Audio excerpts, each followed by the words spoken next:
नमस्कार, बहुत स्वागत है आप सभी का। मैं आपके साथ मीरा राजपूत। आप देखना शुरू कर चुके हैं नेशनल पिलर। राहुल गांधी को लेकर के एक नई और बड़ी अपडेट सामने आई है।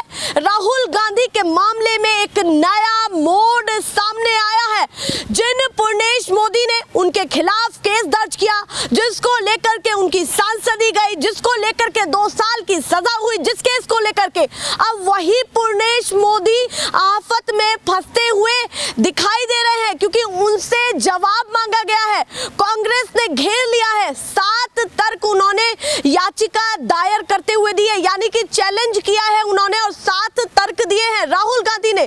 3 अप्रैल को याचिका दायर हुई है। उस याचिका के बीच ये तर्क दिए गए हैं कि अगर पूर्णेश मोदी ने आरोप राहुल गांधी पर लगाए हैं तो जरा ये बताया जाए कि क्या पूर्णेश मोदी का उसमें नाम था। सेशन कोर्ट ने सीधे उन्हें आड़े हाथों लेते हुए ये पूछ लिया है और 10 अप्रैल तक जवाबदेही देनी है। 13 अप्रैल को फिर सुनवाई है। तो कहीं ना कहीं पूर्णेश मोदी से सीधे जवाब मांगा गया है, वही राज्य सरकार से भी मांगा गया है। क्या पूरा मामला है, जिस पर ज्यादा बातचीत करने के लिए मेरे साथ हैं एडवोकेट आनंद मिश्रा। सर, सीधे मैं जानना चाहती हूँ, ये जो नया मोड़ राहुल गांधी को लेकर के सामने आया है, पूर्णेश मोदी वही जिनके एक केस को लेकर के राहुल गांधी की सांसदी भी गई, 2 साल की सजा भी हुई और अब सेशन कोर्ट उनसे जवाब मांग रहा है कि कहां आपका नाम है। इसमें क्या बड़ा फैक्ट आप देख रहे हैं कि कैसे ये पूरा मोड़ आया है, जो कहीं ना कहीं पूर्णेश मोदी पर ही आकर के सारी बात रुक गई है और आगे क्या हो सकता है, जल्दी से बता। देखिए, राहुल गांधी जी को देश की न्यायपालिका पर पूरा भरोसा था। हाँ। उन्होंने न्यायालय के हर एक फैसले का बहुत सम्मान किया। अब जब राहुल गांधी जी ने फिर से परिवाद दायर किया है अपना, तो उसमें निश्चित रूप से आप ये देखिए कि न्यायालय ने एक बहुत ही उचित फैसला लेते हुए पूर्णेश मोदी जी से तुरंत जो है वो जवाब मांगा है। 10 अप्रैल तक का उनको समय दिया गया है कि बिल्कुल निश्चित रूप से 10। और बहुत अच्छी बात यह है कि बहुत ही कम टाइम फ्रेम में उनसे जवाब जो है वो न्यायालय ने मांगा है कि किस तरीके से जो है वो पूर्णेश मोदी जी की भावनाएं आहत हुई है। जब क्या नरेंद्र मोदी जी और जो 2 अन्य मोदी हैं, हाँ। क्या उन्होंने उनको कोई कंसेंट दिया है, क्या उन्होंने उनको कोई परमिशन दी है केस करने के लिए। जब किसी व्यक्ति का सीधा उस पूरे भाषण को अगर आप ध्यान से सुनेंगे तो उसमें कहीं भी पूर्णेश मोदी जी का जिक्र नहीं है। तो न्यायालय के सामने अब देखते हैं क्या फैक्ट्स जो हैं, क्या तथ्य जो हैं पूर्णेश मोदी जी रखते हैं और किस तरीके से आगे की कार्रवाई होती है। उनके तथ्य पर सारी बातें आती है, पर एडवोकेट हैं आप, उसी के नाते मैं आपसे सीधे पूछ रही हूँ और क्या फेजेस निकल सकते हैं, क्योंकि ये भी कहा जा रहा है कि राहुल गांधी की सांसदी भी बहाल हो सकती है, होगी या नहीं होगी वो भी अभी नहीं पता। पर क्या पूर्णेश मोदी जवाब देंगे, ये अपने आप में बहुत बड़ी खबर है, क्योंकि कहीं ना कहीं अगर ऐसा हुआ कि जवाब नहीं दे पाए तो आगे सांसदी बहाल भी हो सकती है। देखिए, निश्चित रूप से न्यायालय के हर एक फैसले का जो है वो राहुल गांधी जी ने स्वागत किया है, पूरे विपक्ष ने स्वागत किया है। हाँ। पूरा विपक्ष एकजुट है। और आज जब राहुल गांधी जी संसद में मोदी जी से अडानी के खिलाफ सवाल पूछ रहे थे कि उनके और मोदी जी के क्या संबंध हैं, तो आनन फानन में जो है एक न्यायालय से एक फैसला आया और उसके बाद आनन फानन में तुरंत जो है लोकसभा सचिवालय ने जो है उनकी जो सांसदी है उसको रद्द करी है। तो अब निश्चित रूप से ये देखिए कि राहुल गांधी जी ने तो उसका भी सम्मान किया। आज पूरे देश की सड़कों पर आप देखिए कि देश का हर एक व्यक्ति, हर एक वर्ग, चाहे वो महिलाएं हो, पुरुष हो, अपने वृद्ध हो, कोई भी हो, वो प्रधानमंत्री जी से ये सवाल पूछ रहा है कि आपके और अडानी जी के क्या संबंध है। इसी बीच में न्यायालय ने जो फैसला दिया है, न्यायालय ने जो है पूर्णेश मोदी जी से सवाल किया है कि वो बताएं कि किस तरीके से उनकी मानहानि हुई है, किस तरह से जो है उनकी भावनाएं आहत हुई है। तो निश्चित रूप से अब उनको बताना पड़ेगा। और आप ये दिया गया कि पीएम मोदी कर सकते हैं केस, अगर दर्ज करना है वो कर सकते हैं। ये भी कहा गया कि क्या विपक्ष से मुखर होकर के मैं वही कह रहा हूं, मैंने पहले भी कहा है कि क्या पूर्णेश मोदी जी को देश के प्रधानमंत्री नरेंद्र मोदी जी ने, नीरव मोदी ने, उन सब लोगों ने क्या कोई सहमति पत्र ऐसा दिया है कि उनकी सहमति से आप कोई केस करिए, या उन्होंने अपने स्तर पर ही इस प्रकार की कार्रवाई को जो वो है आगे बढ़ाया है। तो ये जानकारी जो है वो 10 तारीख को ही हम लोगों को मिलेगी। और आप देखिए कि पूरा विपक्ष अगर विपक्ष की आवाज़ को दबाने का कोई काम कर रहा है तो देश के लोकसभा स्पीकर कर रहे हैं। अब वो किसके इशारे पे कर रहे हैं? देश के प्रधानमंत्री के इशारे पर कर रहे हैं या गृह मंत्री जी के इशारे पे कर रहे हैं या भारतीय? बहुत बड़ी चीज बोल रहे हैं एडवोकेट होने के नाते और कांग्रेस में आरटीआई सेल संभालने के नाते भी मैं निश्चित रूप से यही आपको कहना चाह रहा हूं कि आपने अभी कुछ दिन पहले भी जब हमारी चर्चा हुई तो मैंने कहा कि पूरा विपक्ष जब किसी मुद्दे पर राहुल गांधी जी लगातार बोलना चाह रहे थे, बहुत लंबे समय से वो अडानी के मुद्दे पर जो है संसद में अपनी बात रखना चाहते थे, देश के लोगों की भावनाओं की जो बात थी वो संसद में रखना चाहते थे, तो देश के लोकसभा स्पीकर को एक नैतिकता के नाते शायद उन्हें एक आधा घंटे का समय या 1 घंटे का समय जो वो डिजर्व करते हैं, वो किसी ऐसे मुद्दे पर बोलना चाहते थे जो देश से जुड़ा हुआ मुद्दा है, देश के 135 करोड़ लोगों से जुड़ा हुआ मुद्दा है। ऐसे मुद्दे पर जब कोई सांसद अपनी बात रखना चाहता है तो लोकसभा स्पीकर को भी संविधान के हिसाब से उनको बोलने का समय देना चाहिए था, लेकिन वो समय तो दिया नहीं, उल्टा आनन फानन में उनकी सांसदी और रद्द कर दी। एक मुद्दा नहीं है, मुद्दे बहुत सारे हैं। राहुल गांधी को लेकर के चर्चाएं ऐसे हो रही हैं जैसे विपक्ष का एक ऐसा नेता जो कहीं ना कहीं उभर करके 2024 में आ सकता है, ये कयास लगाए जा रहे हैं। पर उससे पहले कैसे विवादों से बाहर निकलना है, इस कड़ी को भी सुलझाना पड़ेगा।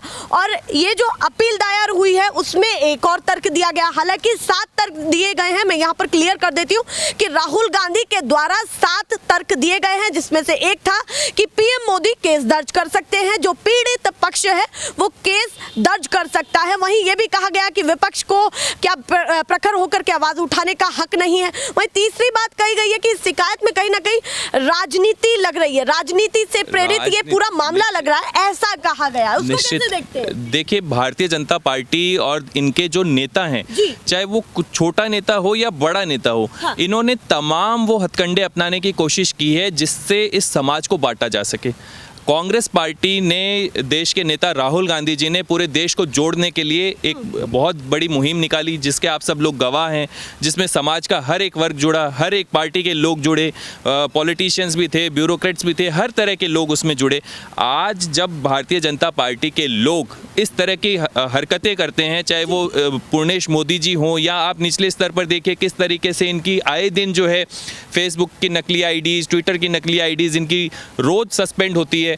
ये तरह तरह के कमेंट्स कर रहे हैं, समाज को बांटने का काम कर रहे हैं, हिंदू मुसलमानों की बात कर रहे हैं, कभी टोपी की बात करते हैं, कभी मंदिर मस्जिद की बात करते हैं। कांग्रेस पार्टी ने कभी इस प्रकार की कोई बात नहीं की। मैं यहाँ पर एक चीज पूछना चाहती हूँ, हस्तक्षेप कर रही हूँ उसके लिए माफी चाहूंगी, पर यहाँ पर एक बहुत बड़ी चीज है कि अगर आप कह रहे हैं कि पीएम मोदी केस दर्ज करें, और अगर कर दिया उन्होंने, अगर राहुल गांधी को लेकर के केस दर्ज की गई, शिकायत दर्ज की गई, तो फिर क्या होगा? क्योंकि आप कह रहे हैं कि पीड़ित पक्ष रख सकता है और रखेगा तो फिर निश्चित के चांसेस ज्यादा हो जाते हैं। देखिए, राहुल गांधी जी को अगर जेल होती है हाँ। तो मुझे लगता है कि शायद इस देश की जो जेल है वो कम पड़ जाएगी, क्योंकि कांग्रेस के कार्यकर्ता जो हैं वो इतने ज़्यादा हैं कि मोदी जी उन सबको जेल में नहीं डाल सकते हैं। और मुझे नहीं लगता कि देश के प्रधानमंत्री इस प्रकार का कोई कदम जो है वो उठाएंगे, क्योंकि इससे राहुल गांधी जी की जो लोकप्रियता है वो वैसे ही बहुत चरम सीमा पर है। उससे आप कह रहे हैं कि इस हाथ में भी लड्डू है राहुल गांधी के और उस हाथ में भी लड्डू। मैं उसी बात पे आ रहा हूं कि राहुल गांधी जी की जो लोकप्रियता है वो इस वक्त देश के युवाओं में चरम सीमा पर है। देश के युवा अगर किसी को भविष्य की उम्मीद के रूप में देख रहे हैं तो राहुल गांधी को देख रहे हैं,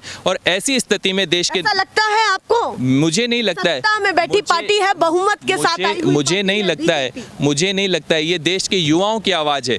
ये देश के युवा चाहते हैं कि जो व्यक्ति साल के 2 करोड़ रोजगार देने की बात करता था, आज वो 9 साल बीत जाने के बाद भी पर्दे के पीछे छुपे हुए हैं। हमने जैसे देखा कि यूपी चुनाव रहा, बिहार चुनाव रहा, बंगाल चुनाव रहा, सबको मिलाकर के अगर देखा जाए, गोवा का चुनाव भी उस समय सर पर था, पर अभी भी देखा जाए तो हर विधानसभा चुनाव में बीजेपी को देखा जाता है कि अच्छे आंकड़े के साथ वो जीत दर्ज अपनी कराती है। जब विधानसभा चुनावों में ये आंकड़े आ रहे हैं निकल करके, तो लोकसभा चुनावों में भी उसका फर्क पड़ेगा। कैसे ये जीत दर्ज करवाएंगे आप? एक तथ्य ऐसा मजबूत जो आप बताना चाहते हो। आप देखिए कि भारतीय जनता पार्टी जिन प्रदेशों में भी सरकार बनी है, देखिए ये एक लोकतंत्र का हिस्सा है कि सरकार किस तरह से चुनी जाएगी, ठीक है, लेकिन आप अगर वोट परसेंटेज की बात करें, वोट प्रतिशत की बात करें, तो भारतीय जनता पार्टी को 30 से 35, 40, 41, 42% के करीब ही वोट मिलता है। इसका मतलब ये नहीं है कि उन्होंने पूरे प्रदेश ने उनको चुन लिया है। मतलब आप 2019 के आंकड़ों की बात कर रहे हैं? मैं 2019 के बाद के विधानसभा चुनावों की भी बात कर रहा हूँ। आप चाहे उत्तराखंड के नतीजे ले लीजिए, उत्तर प्रदेश के नतीजे ले लीजिए, तमाम नतीजों में भारतीय जनता पार्टी को 35 से 40% के आसपास जो है वो वोट शेयर मिला है। लेकिन आप साथ साथ इस बात को भी समझिए कि 60% जो जनता है उस प्रदेश की, उन्होंने नरेंद्र मोदी जी को और भारतीय जनता पार्टी को नकारा है।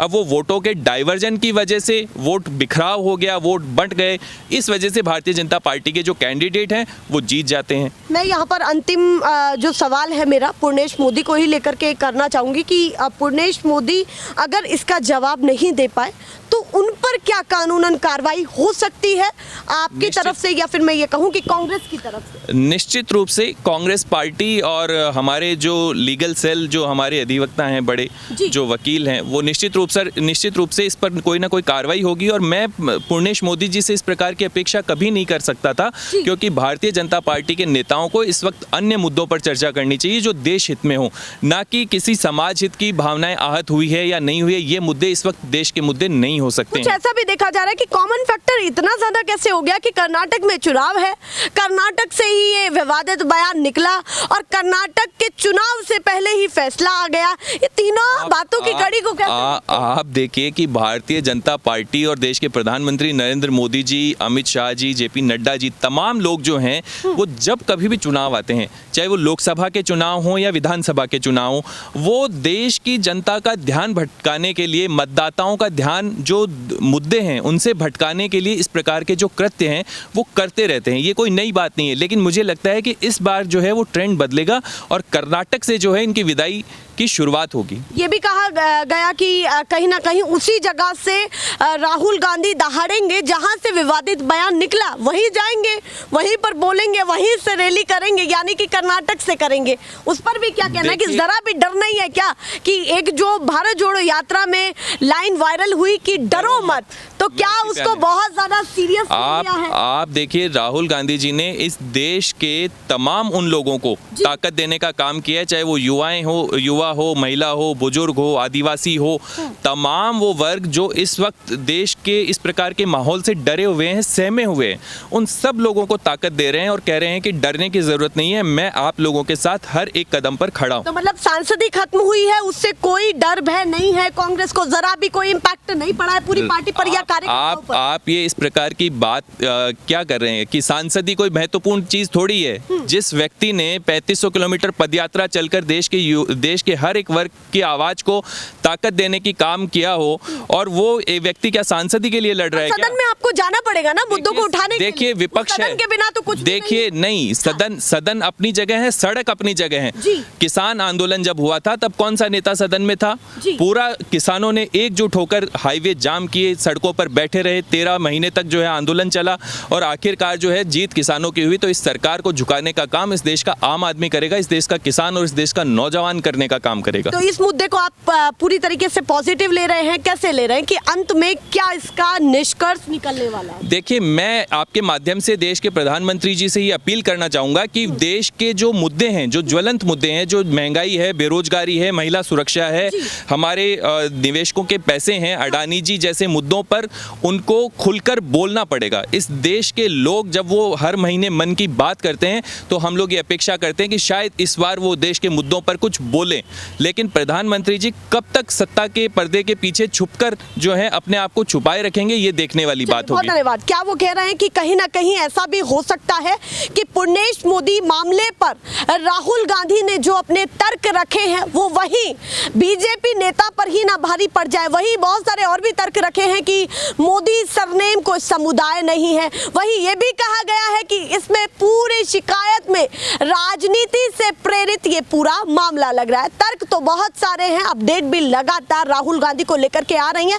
अब नया मामला क्या निकलेगा, पर ये अपने आप में बहुत बड़ी बात हो जाती है कि एक नया मोड आया कि सेशन कोर्ट ने उनको साफ तौर पर कहा है कि 10 तारीख तक वो ये जवाबदेही तय करे कि उन्होंने किस तर्क पर, किन फैक्ट्स पर उन्होंने ये शिकायत दर्ज की है। क्योंकि राहुल गांधी ने या लीगल टीम ने ये साफ तौर पर पूछ लिया है कि पूर्णेश मोदी का नाम ही नहीं है तो कैसे ये शिकायत दर्ज हुई, कैसे ये मुकदमा दर्ज हुआ। ऐसे ही मैं लगातार अपडेट दिखाती रहूंगी। फिलहाल के लिए नमस्कार।